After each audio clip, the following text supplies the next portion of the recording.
Hello दोस्तों। तो मैं आपका स्वागत करता हूं अपने इस यूट्यूब चैनल में। एक बार फिर से मैं आपका स्वागत करता हूं। तो आज हम लोग सॉल्व करने जा रहे हैं एक बहुत इंटरेस्टिंग सवाल है। जो ये कुछ सवाल इस तरीके से है कि एक बर्तन है जिसमें पानी भरा हुआ है और उसी बर्तन को ले जाके हम लोगों ने क्या कर दिया है, उल्टा दिया है, उल्टा कर दिया है।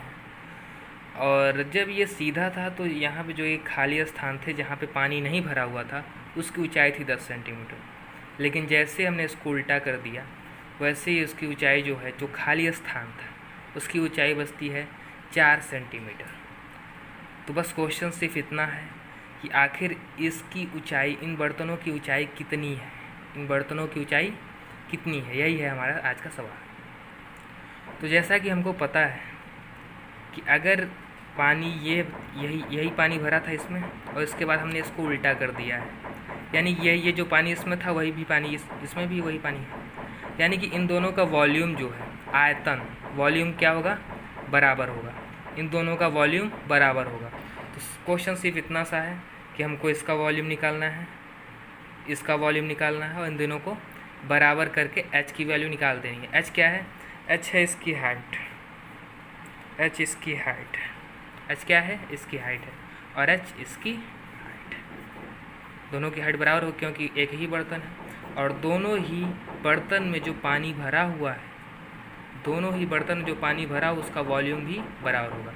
तो चलिए सॉल्व करते हैं इस क्वेश्चन को। तो हमको बहुत सारी चीज़ें एज्यूम भी करनी पड़ेंगी, तो चलिए उसको भी एज्यूम कर लेते हैं। हम लोग मान लेते हैं कि ये जो बर्तन है इसकी जो रेडियस है, जो मतलब शंक्वाकार बर्तन या कोनिक पॉट है, उसका जो रेडियस है वो आर है, उसका रेडियस आर है, यानी इसका भी रेडियस क्या होगा, आर होगा। और जब ये पानी भर जाता तो ये भी कुछ शंक्वाकार ही हो जाएगा, ऐसा कुछ रहेगा, ये भी कुछ ऐसा ही रहेगा, यानी ये भी शंक्वाकार रहेगा। मान लेते हैं इसका जो रेडियस है वो R1 है और यहाँ पे जो एक कोण बनेगा जो कि उल्टा कोण होगा, इसका रेडियस कितना होगा, R2। ठीक है, यहाँ क्लियर? ये R1, ये R2, ये R, ये R, ये H, ये H। ठीक है, हमको निकालना है H की वैल्यू। तो सबसे पहले पार्ट 1 यानी इसके लिए सॉल्व करेंगे। पार्ट 1 है ये, इसके लिए ही हम लोग सॉल्व करने वाले हैं। आखिर इसका वॉल्यूम कितना होगा? मान लेते हैं इसका वॉल्यूम V, इसका वॉल्यूम V1 मान लेते हैं, V1। ठीक है, पहले वाले पार्ट का वॉल्यूम V1। तो जैसा कि हमको पता है कि अगर कोई कोण है उसका जो वॉल्यूम होता है वो कोण का वॉल्यूम कितना होता है, कोण का वॉल्यूम होता है 1/3 पाई r² h। ये तो पूरे कोण का वॉल्यूम हुआ, लेकिन हमको कोण का वॉल्यूम नहीं चाहिए। हमको चाहिए क्या? हमको चाहिए पानी का वॉल्यूम, पानी कितना भरा हुआ है। तो ये जो खाली भरा हुआ, ये जो खाली है, इसका वॉल्यूम अगर पता चल जाए, इसको पूरे कोण घटा देंगे तो इतना बचेगा, इतना बचेगा वही हमारा क्या होगा, पानी का वॉल्यूम होगा। तो कितना है छोटे वाला, जो छोटा वाला कोण है उसका वॉल्यूम कितना होगा, 1/3 पाई R1, R1 का स्क्वायर इंटू 10 होगा ना, 10। क्यों 10? क्योंकि इसकी ऊंचाई कितनी है, 10। ठीक है, तो अब सॉल्व करते हैं। अब R1 की वैल्यू हमको नहीं पता है, हमने R1 को एज्यूम किया, लेकिन अब इतने सारे वेरिएबल्स लेके हम लोग नहीं चल सकते। तो R1 को किसी न किसी वेरिएबल में बदल देते हैं। तो किस में बदलें? हम लोग एक थ्योरम पढ़ते आए हैं, सिमिलर ट्रायंगल का थ्योरम या समरूप त्रिभुज का थ्योरम। आप लोग को आपने ज़रूर पढ़ा होगा। क्या होता है उसमें? उसमें होता है कि बड़ी भुजा की लंबाई और छोटी भुजा की लंबाई का अनुपात बड़ी त्रिज्या और छोटी त्रिज्या के अनुपात के बराबर होता है। यानी हम लोग कुछ इस तरह लिख सकते हैं कि R1/R equal to 10/H। R बड़ा है, H बड़ा है, R1 छोटा है और 10 भी छोटा है, H बड़ा है, 10 छोटा है। ठीक है, तो हम लोग निकालते हैं क्या है, R1 इक्वल टू 10RH। तो हमने R1 को किस में बदल लिया, R और H के वेरिएबल में बदल लिया। तो ये जो वैल्यू है R1 की, यही हम वैल्यू कहाँ पे रखेंगे, इस जगह पे। R1 की वैल्यू कहाँ पे रखेंगे, उस जगह पे। क्या हो जाएगा, V1 equal to 1/3 pi R1 square h minus 1/3 pi. ठीक है, अब आर की वैल्यू रखें, क्या आएगा ये 10R/H का स्क्वायर इंटू 10।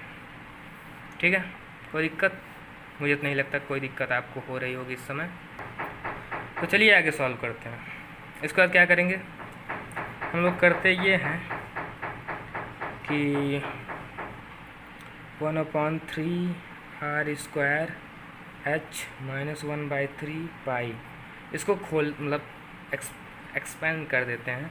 ये कितना आएगा 10 का 100 R²/H का स्क्वायर इंटू 10। ठीक है, 10 का 1 मैंने कुछ इस तरह लिख दिया। यहाँ कुछ कॉमन लेंगे, क्या कॉमन लेंगे, यहाँ पे लेंगे 1/3 पाई R²। ठीक है, 1/3 पाई R²। ठीक है, मैंने इसको कॉमन लिया। अंदर क्या बचा, इसमें बचा H बचा, थोड़ा अच्छे से लिखता हूँ, H बचा, और माइनस हम यहाँ क्या बचेगा, यहाँ बचेगा 100 इंटू 10, 1000 अपॉन R तो बाहर चला गया है, H²। ये क्या है, ये जो एक्सप्लेनेशन आया, ये जो चीज़ है, आप लोग इसको थोड़ा अच्छे देख लीजिए। ये जो चीज़ आई है यही क्या है, वॉल्यूम ऑफ वाटर, मतलब पहले पॉट में जो पानी भरा हुआ था उसका वॉल्यूम यही है। ठीक है, तो इसको मानते हैं नंबर 1। तो हमने पहले पॉट के पानी के लिए जो उसमें वाटर भरा होता है उसका वॉल्यूम हमने पता कर लिया है। अब आइए इस दूसरे पॉट के वाटर के लिए हम इसका पता करते हैं। तो मान लेते हैं इसका जो वॉल्यूम है या आयतन है वो V2 है। V2 होगा तो क्या होगा, ये तो सिर्फ एक शंकु है, एक कोन है, ये डायरेक्ट दिख रहा है। इसमें तो हम लोगों ने माइनस किया हुआ था, इसमें माइनस करके निकालना था क्योंकि ये कोई कोन नहीं था, ये कोई कोन नहीं था, लेकिन ये कोन है। इसका हम लोग सिंपल्स निकाल लेते हैं। किससे सॉल्व करते हैं इसको सॉल्व करते हैं कोन के नियम से। कोन का जो वॉल्यूम होता है भाई 1/3 पाई R2 का स्क्वायर इंटू 4। सही है, सही। तो V2 की वैल्यू कितनी हो गई 1/3 पाई। भाई R2 की वैल्यू तो हम लोगों ने निकाली नहीं, R2 की वैल्यू सबसे पहले हमको निकालना होगा। तो R2 की वैल्यू कैसे निकालेंगे, वही सिमिलर ट्रायंगल का नियम। क्या करेंगे, यहाँ मैं इसको सॉल्व कर दे रहा हूँ। R2 की वैल्यू क्या आएगा, R2/R इक्वल टू यहाँ छोटा क्या है, ये लंबाई होगी छोटी वाली। ये लंबाई कितनी होगी, ये लंबाई होगी H-4 सेंटीमीटर। छोटी लंबाई कितनी होगी H-4 अपॉन H। ठीक है, तो यहाँ से हम लोगों ने सॉल्व करेंगे R2 की वैल्यू, ये आ जाएगी कितनी H-4 R/H। ठीक है, तो हम लोग R2 की वैल्यू यहाँ पे रखेंगे। R2 की वैल्यू कितनी है H-4 upon H into R। हमने एक थोड़ी सी और मिस्टेक कर दी है, यहाँ जो V2 की वैल्यू होगी, V2 की जो लंबाई है वो 4 नहीं है, वो है H-4। तो इसको थोड़ा सा मैंने गलती कर दिया है, इसको आप सही कर लेंगे। ये क्या है H-4, ये जो हाइट है, ये जो V2 जो वॉल्यूम है उसकी जो हाइट है वो H-4 है, वो 4 नहीं है। ठीक है, तो यहाँ भी क्या करेंगे H-4 और इसका क्या करेंगे स्क्वायर कर देंगे। ठीक है, ऐसे वो स्क्वायर करना ना भूलें, स्क्वायर करना बहुत ही ज़रूरी है। तो V2 इक्वल टू 1/3 पाई, ये क्या आएगा H-4 का स्क्वायर R का स्क्वायर अपॉन H का स्क्वायर इंटू H-4, यानी कि V2 की जो वैल्यू होगी वो आएगी 1/3 पाई H-4 का क्यूब R² अपॉन H²। सही है, क्योंकि इसका गुणा इसमें हुआ है इसलिए H³ हो गया। तो ये है हमारा नंबर 2। हमने निकाला नंबर 1, ये है नंबर 2। तो क्या है, V1 जो है वो V2 के बराबर है, क्योंकि पानी तो उतना ही भरा हुआ है, यानी कि इन दोनों का वॉल्यूम जो है वो क्या होगा, बराबर होगा। तो सबसे पहले V1 की वैल्यू लिखते हैं। V1 की वैल्यू कितनी है, V1 की वैल्यू है 1/3 पाई, सॉरी ये उड़ रहा है थोड़ा सा, 1/3 पाई r स्क्वायर, यहाँ h माइनस 1000/h स्क्वायर, ठीक है, लिख लिया।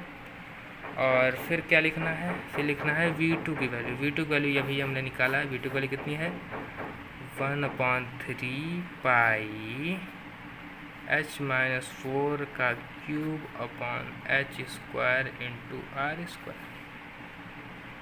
क्या मैंने सही किया, हाँ सही किया।